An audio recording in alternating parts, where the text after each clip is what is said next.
kemuliaan bagi nama Tuhan kita. Welcome to Gibeon Church.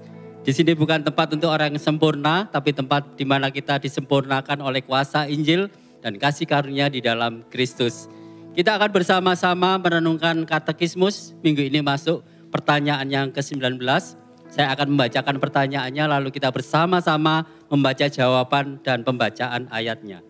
Pertanyaannya, apakah kematian Kristus berarti semua dosa kita dapat diampuni? Ya, karena kematian Kristus di kayu salib membayar penuh hukuman atas dosa kita. Allah dengan murah hati memperhitungkan kebenaran Kristus kepada kita seolah-olah itu milik kita sendiri dan tidak akan mengingat dosa kita lagi. 2 Korintus 5 ayat 21, Dia yang tidak mengenal dosa telah dibuatnya menjadi dosa karena kita, supaya dalam Dia kita dibenarkan oleh Allah. Silakan duduk, saudara.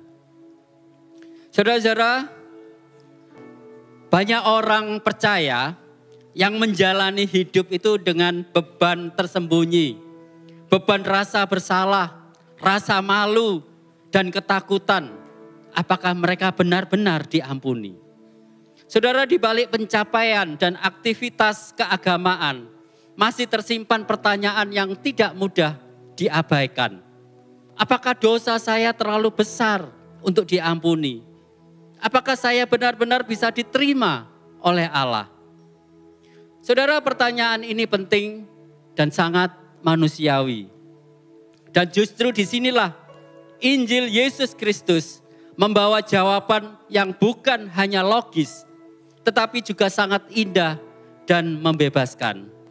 Tadi di dalam 2 Korintus 5, 21 menyampaikan inti dari keselamatan Kristen, yaitu Yesus yang tidak pernah berdosa dibuat menjadi dosa karena kita.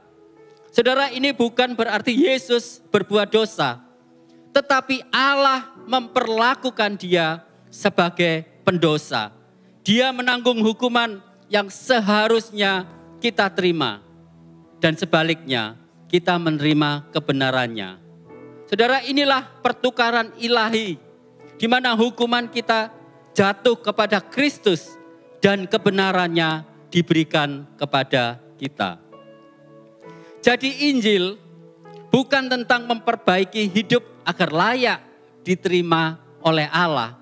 Tetapi Injil adalah tentang Kristus yang menukar tempatnya dengan kita.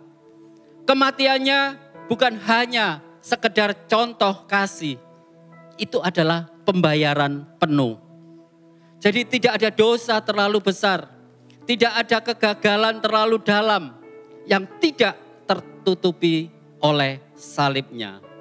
Darah Allah tidak hanya menghapus dosa-dosa kita, namun Dia juga memperhitungkan kebenaran Kristus itu kepada kita. Artinya apa, saudara? Artinya kita tidak hanya diampuni, tetapi kita juga dipandang benar. Seolah-olah kita itu taat sempurna seperti Kristus sendiri. Dan Tim Keller mengatakan di dalam Injil kita lebih berdosa dan rusak daripada yang kita sadari. Tetapi pada saat yang sama kita lebih dikasih dan diterima di dalam Kristus daripada yang pernah kita bayangkan. Jadi salib mengungkapkan keduanya, yaitu betapa seriusnya dosa kita, tetapi juga betapa besar kasih karunia Allah. Saudara-saudara, ini bukan hanya konsep teologis, tetapi ini adalah fondasi identitas kita sebagai orang percaya.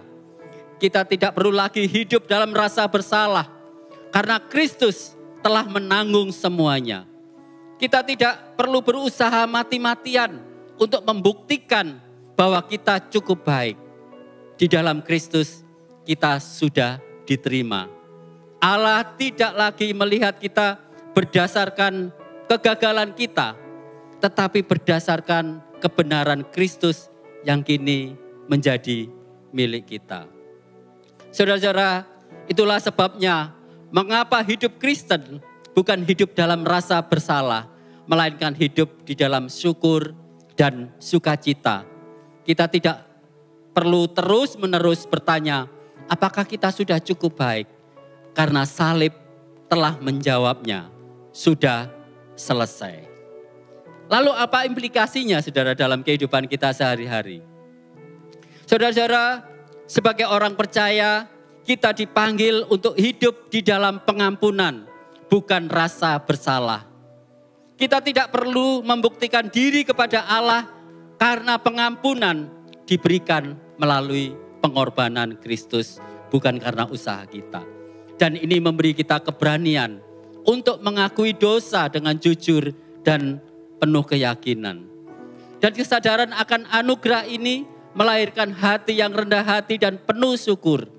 Kita tidak merasa lebih baik dari orang lain, karena identitas kita ditopang oleh kasih Kristus, bukan oleh pencapaian kita. Dan karena kita telah diampuni, maka kita juga dimampukan untuk mengampuni orang lain. Kita mengampuni bukan karena mereka layak, tetapi karena kita sendiri telah diampuni lebih dahulu. Dan pada akhirnya, Injil memberi damai di tengah tekanan hidup. Kita tidak hidup untuk mencari penerimaan, karena kita sudah terima. Dan ini membebaskan kita untuk menjalani hidup dengan tenang dan penuh dengan pengharapan. Amin. Mari kita sama-sama bangkit berdiri. Saudara, saya mengundang kita semua untuk kita bersama-sama melakukan doa pertobatan. Mari kita bertobat dari usaha membuktikan diri dan hidup dalam rasa bersalah. Dan kita kembali percaya sepenuhnya bahwa hanya pengorbanan Kristus yang membuat kita diterima dan dibenarkan oleh Allah. Mari kita berdoa.